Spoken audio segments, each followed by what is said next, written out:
Dear friends, स्वागत है आपका अपने यूट्यूब चैनल SD एजुकेशन पर। आज है 14 सितंबर 2024 और हम बात करने वाले हैं आज के most important current affairs question के बारे में। जैसा कि आप सभी लोग जानते हैं, हम अपने इस रेगुलर वीडियो में जो भी इंपॉर्टेंट करंट अफेयर्स के क्वेश्चन होते हैं जो आगामी किसी भी परीक्षा में पूछे जा सकते हैं या जिन भी क्वेश्चन के पूछे जाने की पूरी संभावना होती है, उन सभी क्वेश्चन को यहाँ पर कवर किया जाता है। तो अगर आप वीडियो पर पहली बार आए हैं तो प्लीज़ वीडियो को लाइक करें, अपने दोस्तों के साथ वीडियो को अधिक से अधिक शेयर करें और हमारे चैनल को सब्सक्राइब भी करें। अब हम बढ़ते हैं अपने पहले क्वेश्चन के साथ। तो आज का हमारा सबसे पहला प्रश्न है, हाल ही में विश्व सेप्सिस दिवस कब मनाया गया? सेप्सिस जो कि एक प्रकार की बीमारी होती है और इससे रिलेटेड ये विश्व सेप्सिस दिवस मनाया जाता है। तो ए ऑप्शन है 12 सितंबर, बी ऑप्शन है 13 सितंबर, सी ऑप्शन है 2 जुलाई और डी ऑप्शन है 24 अगस्त। तो इस प्रश्न का सही जवाब है ऑप्शन नंबर बी, यानी कि 13 सितंबर को विश्व सेप्सिस दिवस मनाया जाता है।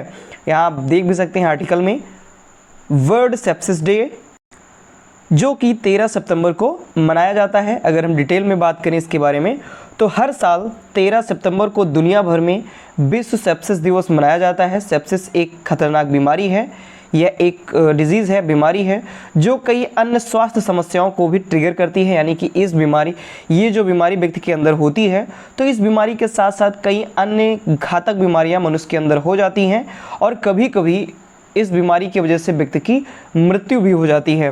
बात करें कि इस हेल्थ कंडीशन की वजह से शरीर में जो ऊतक होते हैं, जो टिश्यू होते हैं, उनको काफ़ी नुकसान पहुंचता है, डैमेज हो जाते हैं टिश्यू और धीरे धीरे जो व्यक्ति होता है वो अन्य बीमारियों की चपेट में आने लगता है और व्यक्ति का जो बॉडी होता है, व्यक्ति की जो बॉडी होती है उसका जो इम्यून सिस्टम होता है वो कमज़ोर हो जाता है, वीक हो जाता है और व्यक्ति की मृत्यु भी हो जाती है। बढ़ेंगे अपने नेक्स्ट क्वेश्चन की तरफ। हमारा अगला प्रश्न है, सितंबर 2024 में नागालैंड के किन जिलों में इनर लाइन परमिट लागू किया गया है? यानी कि ILP, जिसे इनर लाइन परमिट के नाम से जानते हैं। तो नागालैंड के किन जिलों में इनर लाइन परमिट लागू किया गया? तो ए ऑप्शन है कोहिमा, मोन और फेक, बी ऑप्शन है चुमो केदिमा, न्यूलैंड और दीमापुर, सी ऑप्शन है मोकोक चुंग, जुन्हे बोटो और बोखा, डी ऑप्शन है तुएनसांग, किफिरे और लॉन्गलिंग।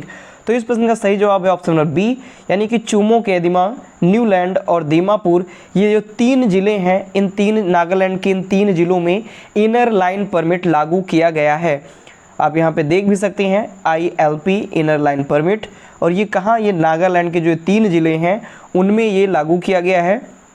डिटेल में अगर हम बात करें तो नागालैंड राज्य सरकार ने चुको केदिमा, न्यूलैंड और दीमापुर जिलों में ILP यानी कि इनर लाइन परमिट के कार्यान्वयन को मंजूरी दे दी है। यह निर्णय 11 सितंबर 2024 को वहां के जो मुख्यमंत्री हैं नेफ्यू रियो, उनकी अध्यक्षता में कैबिनेट की बैठक के दौरान लिया गया।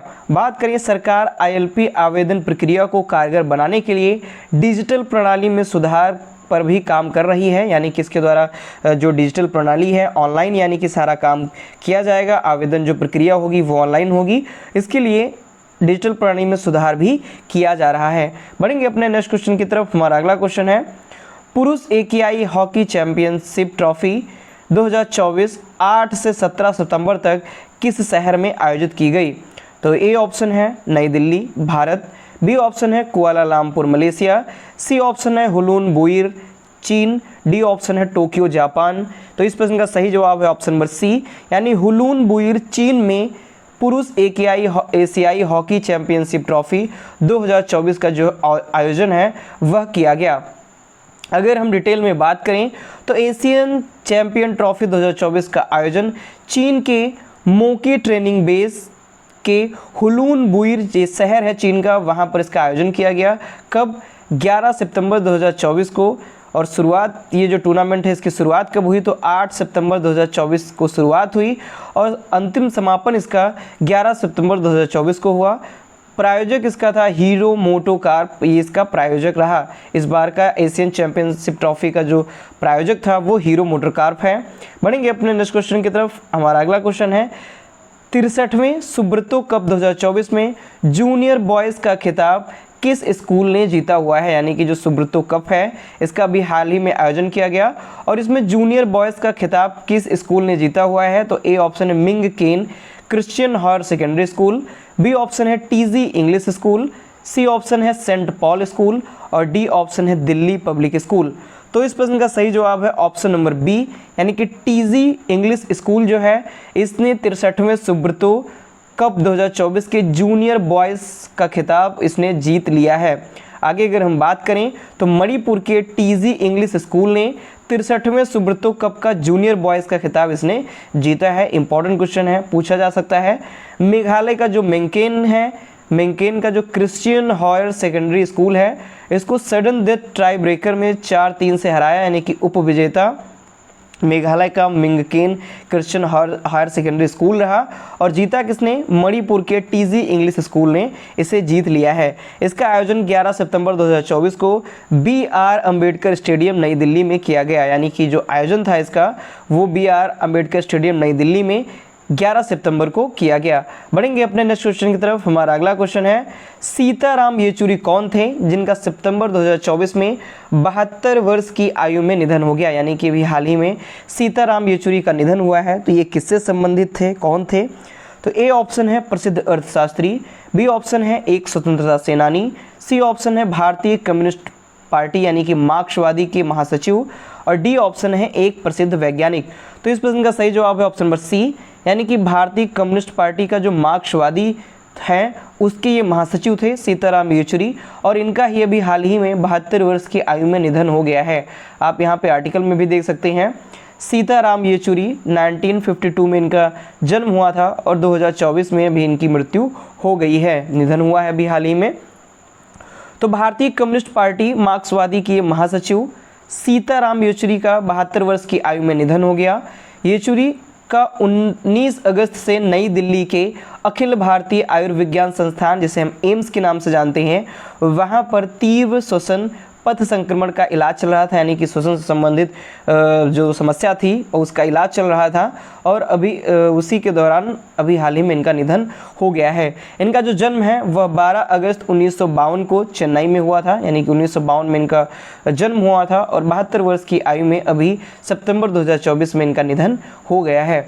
बढ़ेंगे अपने नेक्स्ट क्वेश्चन की तरफ। हमारा अगला क्वेश्चन है भारत और ओमान के बीच संयुक्त सैन्य अभ्यास का नाम क्या है जो भी हाल ही में संयुक्त सैन्य अभ्यास आयोजित किया जा रहा है? तो ए ऑप्शन है डेजर्ट ईगल, बी ऑप्शन है अल नज़ाह, सी ऑप्शन है इंद्र और डी ऑप्शन है वरुण। तो इस प्रश्न का सही जवाब है ऑप्शन नंबर बी, यानी कि भारत और ओमान के बीच में अल नज़ाह संयुक्त सैन्य अभ्यास आयोजित किया जाता है और अभी हाल ही में आयोजित किया गया। तो भारत और ओमान संयुक्त सैन्य अभ्यास अल नज़ाह का 5वां संस्करण आयोजन किया गया, यानी जो भी आयोजित किया गया इसका 5वां संस्करण था। कब आयोजित किया गया? 13 से 26 सितंबर तक ओमान के सलालाह में रबकूट प्रशिक्षण क्षेत्र में इसका आयोजन किया गया है। पिछला जो संस्करण था यानी कि चौथा जो संस्करण था, फोर्थ वाला, वो राजस्थान में आयोजित किया गया था और इस बार का जो संस्करण है वो ओमान में ही आयोजित किया जा रहा है। ओमान के सलालाह में रबकूट प्रशिक्षण क्षेत्र में ये आयोजन किया जा रहा है। बढ़ेंगे अपने नेक्स्ट क्वेश्चन की तरफ। हमारा अगला क्वेश्चन है हाल ही में किसने ग्रीन हाइड्रोजन पर दूसरे अंतर्राष्ट्रीय सम्मेलन को संबोधित किया? तो ये ऑप्शन है अमित शाह, बी ऑप्शन है नरेंद्र मोदी, सी ऑप्शन है राजनाथ सिंह और डी ऑप्शन है द्रौपदी मुर्मू। तो इस प्रश्न का सही जवाब है ऑप्शन नंबर बी, यानी कि नरेंद्र मोदी जी ने ग्रीन हाइड्रोजन पर दूसरे अंतर्राष्ट्रीय सम्मेलन को संबोधित किया, यानी कि इन्होंने इसको संबोधित किया हुआ है। आप यहाँ पे देख भी सकते हैं ग्रीन हाइड्रोजन का जो second international conference on green hydrogen India 2024, इसको जो संबोधन है वो हमारे यहाँ के माननीय प्रधानमंत्री नरेंद्र मोदी जी ने किया। और हम डिटेल में अगर बात करें तो पीएम मोदी ने ग्रीन हाइड्रोजन पर दूसरे अंतर्राष्ट्रीय सम्मेलन को वर्चुअली संबोधित किया है। इंपॉर्टेंट क्वेश्चन है, पूछा जाएगा ये जरूर, आप इसे जरूर ध्यान में रखिए। इस सम्मेलन का जो उद्देश्य है वह ग्रीन हाइड्रोजन परिदृश्य के बारे में समझ को और विकसित करना है, यानी कि जो ग्रीन हाइड्रोजन है उसके बारे में लोगों तक जागरूकता फैलाना, उसके बारे में लोगों के अंदर समझ विकसित करना, ये इसका मुख्य उद्देश्य रहा है। और इसीलिए ये जो आयोजन है, ये जो सम्मेलन है, ये सम्मेलन आयोजित किया गया। कब आयोजित हुआ? तो 11 से 13 सितंबर 2024 तक नई दिल्ली के भारत मंडपम में इस सम्मेलन का आयोजन किया गया। अब बढ़ेंगे हम नेक्स्ट क्वेश्चन की तरफ। हमारा अगला क्वेश्चन है, हाल ही में एम्स ने कहाँ तंबाकू निषेध क्लिनिक का उद्घाटन किया? तो ए ऑप्शन है राजस्थान, बी ऑप्शन है नई दिल्ली, सी ऑप्शन है गुजरात और मुंबई, और डी ऑप्शन है गुजरात। तो इस प्रश्न का सही जवाब है ऑप्शन नंबर बी, यानी कि नई दिल्ली में एम्स ने नई दिल्ली में भारत तंबाकू निषेध क्लिनिक का उद्घाटन किया हुआ है। तो इस प्रश्न का सही जवाब है ऑप्शन नंबर बी।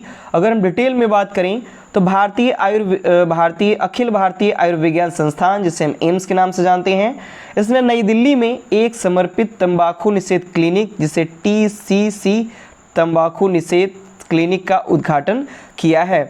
इस पहल का जो उद्देश्य है, यानी कि तंबाकू निषेध क्लिनिक को स्थापित करने का जो उद्देश्य है, वह तंबाकू की लत से पीड़ित व्यक्तियों की सहायता करना है। यानी कि जो व्यक्ति ऐसे हैं जिनको लत लगी हुई है तंबाकू की, जो किसी भी प्रकार से तंबाकू का सेवन करते हैं, उनके बारे में उनको तक ये जानकारी पहुंचाना तथा उनकी सहायता करना इस पहल का मुख्य उद्देश्य है। TCC यानी कि जो तंबाकू निषेध क्लिनिक है, ये नशा मुक्ति उपचार केंद्र और संस्थान के पल्मोनरी, क्रिटिकल और स्लीप मेडिसिन विभाग के बीच एक सहयोगात्मक प्रयास है। यानी कि इन सभी लोगों ने मिल करके इसका उद्घाटन या इसे ओपन किया हुआ है।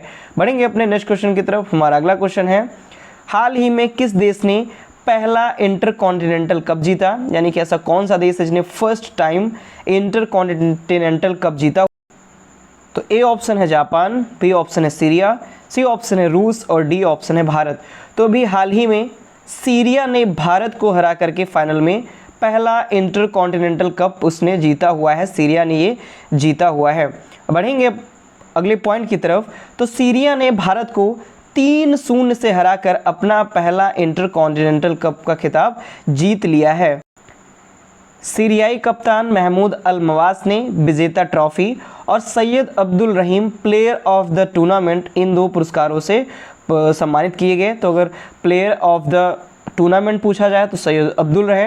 कप्तान कौन थे? तो सीरियाई टीम के जो कप्तान थे वो थे महमूद अल मवास, ये कप्तान थे। ये भी पूछा जा सकता है क्योंकि पहली बार सीरिया ने ये पहला इंटरकॉन्टिनेंटल कप जीता हुआ है, वो भी भारत को 3-0 से हराकर। इसका आयोजन हैदराबाद के GMC बाल योगी स्टेडियम में किया गया।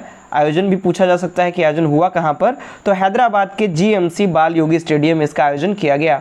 बढ़ेंगे अपने नेक्स्ट और लास्ट क्वेश्चन की तरफ। तो हमारा लास्ट क्वेश्चन है, हाल ही में किस राज्य सरकार ने निपुण कर्नाटक लॉन्च किया है? तो ये ऑप्शन है मुंबई, बी ऑप्शन है आंध्र प्रदेश, सी ऑप्शन है कर्नाटक और डी ऑप्शन है तमिलनाडु। तो जैसा कि नाम से स्पष्ट है निपुण कर्नाटक, तो ये कर्नाटक राज्य सरकार के द्वारा ही लॉन्च किया गया है। तो इस प्रश्न का सही जवाब है ऑप्शन नंबर सी, कर्नाटक राज्य सरकार के द्वारा निपुण कर्नाटक लॉन्च किया गया।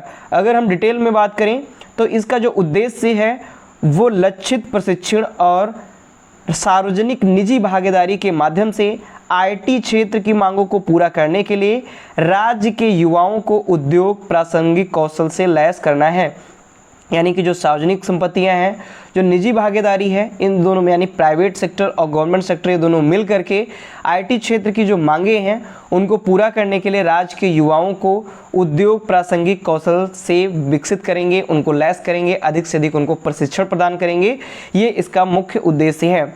यह जो पहल है ये IT प्रतिभा को बढ़ावा देने के लिए कर्नाटक की प्रतिबद्धता को दर्शाती है। यानी कि इसके अंतर्गत जो IT में काम करने वाले लोग होंगे, उनकी जो प्रतिभाएं होंगी, उनकी जो स्किल्स होगी, उसका डेवलपमेंट किया जाएगा। तो ये थे आज के हमारे मोस्ट इंपॉर्टेंट करंट अफेयर्स के क्वेश्चन। आशा करता हूँ आपको ये क्वेश्चन पसंद आए होंगे, हमारे द्वारा दी गई जो जानकारी है वो पसंद आई होगी, एक्सप्लेनेशन अच्छा लगा होगा। तो अगर वीडियो आपको पसंद आती है तो प्लीज़ वीडियो को लाइक करें, अपने दोस्तों के साथ वीडियो को अधिक से अधिक शेयर करें और हमारे चैनल को सब्सक्राइब भी करें। धन्यवाद।